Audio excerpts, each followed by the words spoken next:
가계화돼가고 갑자기 빨갱이 세상 돼가고 거짓말이 사실화돼가고 사실 거짓이 돼가는 이 천지개벽하는 이 대한민국을 회오리치는 이 사건들이 왜 일어나는가. 1945년 8월 6일날 히로시마 나가사키 원자탄이 터졌습니다. 36년 없었던 나라가 갑자기 해방이 됐습니다. 그러니까 36년 없었던 나라가 갑자기 생기니까 국가 질서가 없어. 파출소도 없고 연장도 없고 통장도 없고 반장도 없고 나라가요 질서가 없어요. 36년 없었던 나라가 갑자기 생겨나니까 그때에 우리나라 국민들의 마음속에는 두 사람을 담고 있어. 두 사람. 몇 사람? 하나는 누구냐? 미국에 있는 이승만 박사. 이승만 대통령이 빨리 오면 이 나라를 세워줄 것이다. 국민의 마음속에 의지하는 두 사람이 있었어. 하나는 상에 있는 김구 선생님이 돌아오면 이 나라를 세워줄 것이다.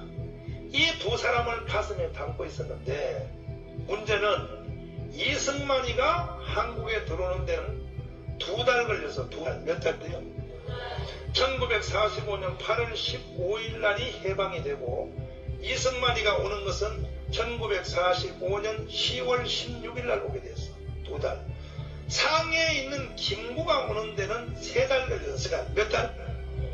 내가 이 대한민국 애국 포럼을 이 대한민국 건국선을 전국 다니면서 계속 내가 지금 하고 다녔는데 이것을 아는 사람이 한국 국민 중에 한 명도 없어요.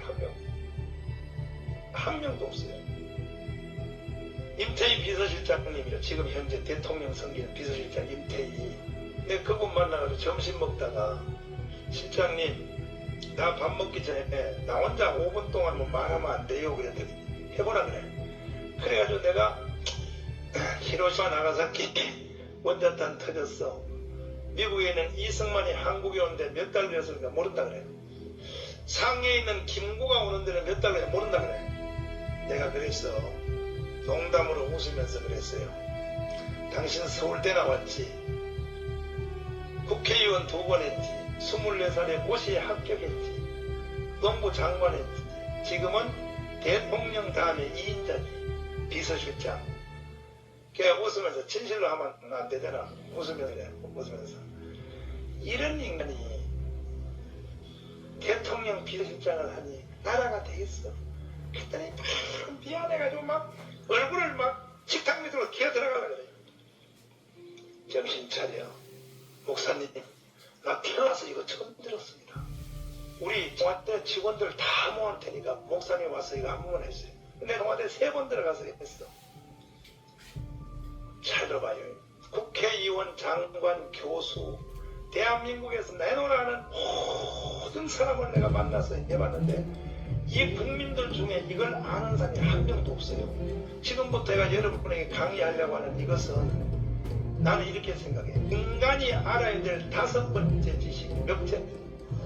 사람은 이 땅에 태어나서 꼭 알아야 할 것이 첫째, 자기 이름을 알아야 돼. 그죠? 2번째는 자기 생년일을 알아야 돼. 맞죠? 그 다음에 알아야 될 것은 자기 엄마, 아버지 이름을 알아야 돼. 맞죠? 그리고 알아야 될 5번째 지식이 뭐냐? 나는 인간으로 태어나서 5번째 알아야 될 지식이 바로 지금 제가 여러분에게 가르치려고 하는 대한민국 건국사. 대한민국에 태어나서 대한민국이 주는 옷을 입고 또 대한민국이 주는 밥을 먹고 사는 인간이 대한민국이 왜 생겼는지 정도는 알고 살아야 된다니까요. 그런데 이것을 아는 사람이 한국에 한 명도 없어요. 한 명도 없어. 그러니까 나라가 이렇게 돼버리는 거예요. 다시 복습해봐요. 1945년 8월 6일 히로시마 나가사키에 원자탄이 터졌어. 중고등학생들 들어봐. 원자탄 터졌다는 말을 들은 적은 있어 없어? 그것도 몰라? 그저 햄버거만 좀 할렐루야지. 참, 저놈들 때문에 나 도대체가 참나. 이걸 학교에서 가르쳐야 되는데 학교에서 안 가르쳐요. 이 빨갱이들이, 정교조들이. 네? 8월 6일 히로시마 나가사키 원자탄이 탁 터지니까 36년 없었던 대한민국이 미국의 도움으로 해방이 되었어. 해방. 아빠가 서러움에서 해방됐다 이거야. 할렐루야요. 우리 우리의 힘으로 해방된 게 아니야. 미국의 힘으로 해방된 거예요. 우리의 힘으로 해방된 게 아니에요. 미국의 도움 때문에 해방이 된 거예요. 응? 해방이 됐는데 국가에 질서가 없단 말이에요. 36년 없었던 나라가 갑자기 생기니까 무슨 뭐 파출소가 있어, 면장이 있어, 뭐 아무도 없어. 그때 국민들이 다 해방의 기쁨과 동시에 걱정을 하고 있을 때 어떻게 누가 나라를 세우나. 근데 국민들의 마음속에는 두 사람을 품고 있었다. 하나는 이승만, 다사는 이승만. 또 하나는 누구냐? 김구요, 김구. 누구요? 이 두 사람이 한국에 들어오면 대한민국을 나라를 세울 것이다.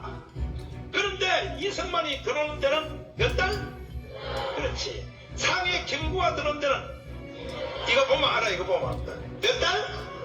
11월 달에 들어왔어. 그 사이에 자 중요한 말씀.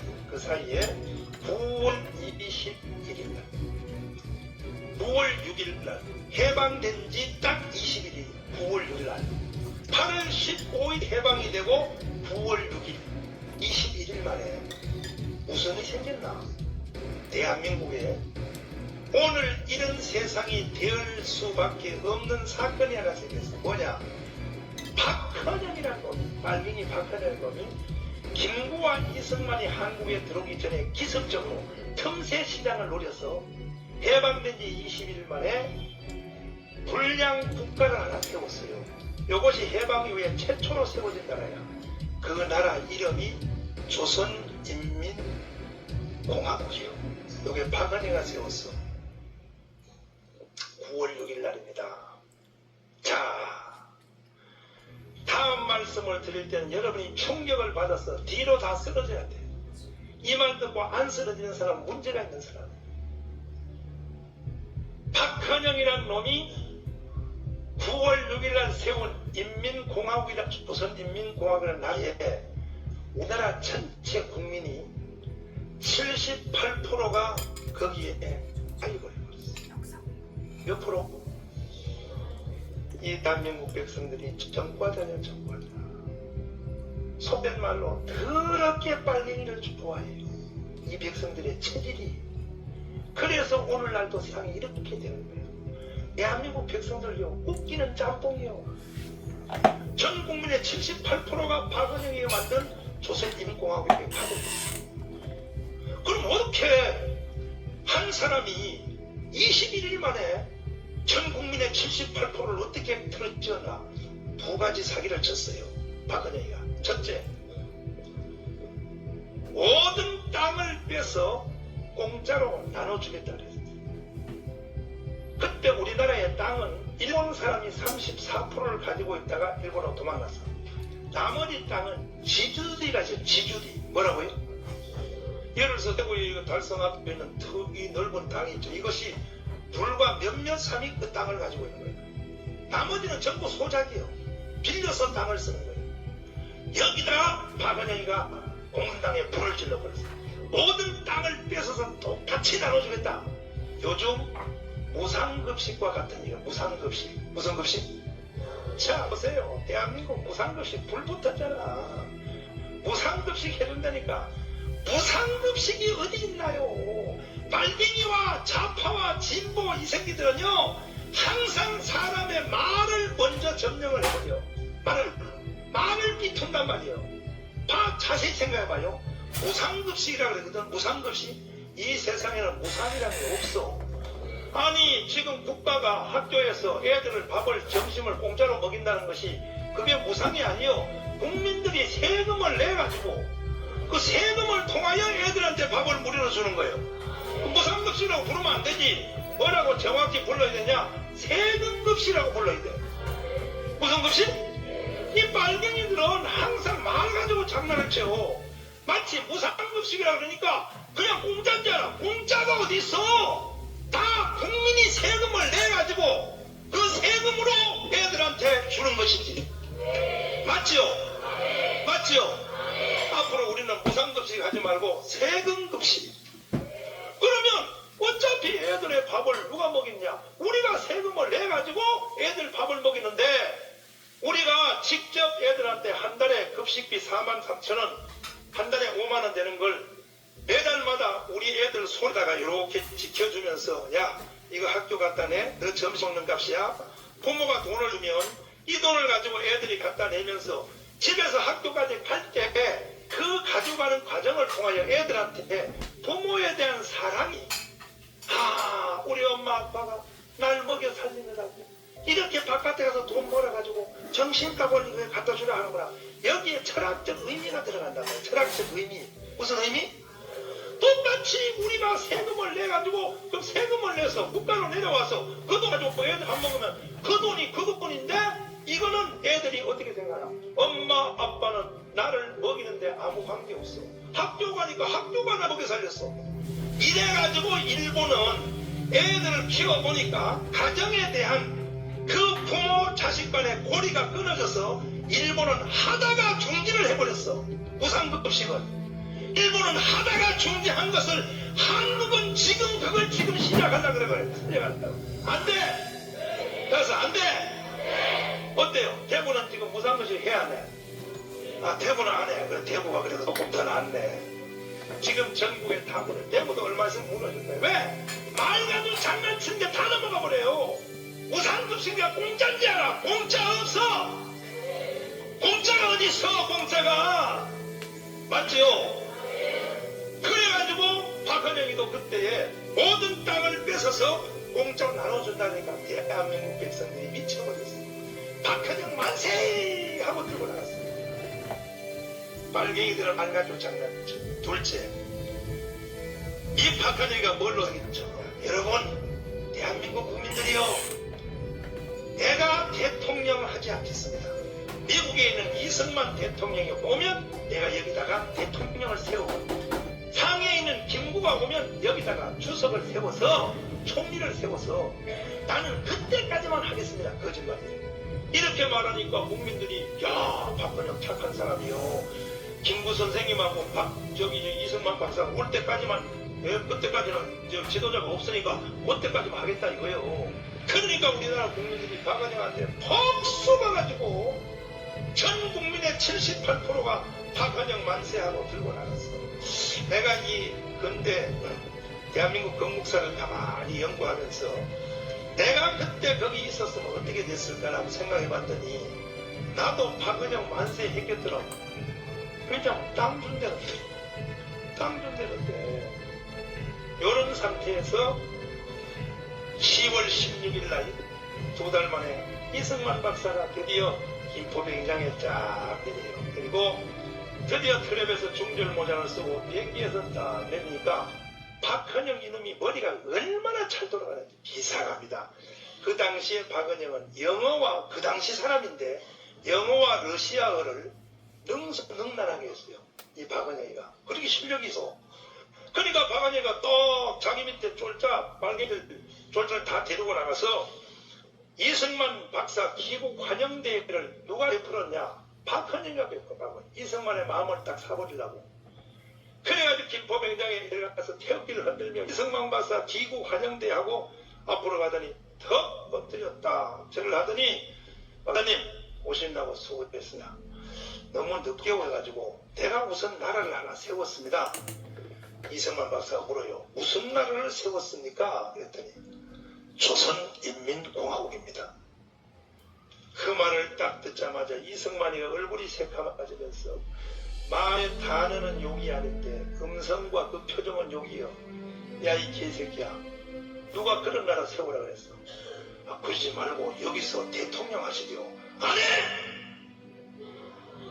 내가 이런 나라의 대통령 하려고 여기 온 줄 알아?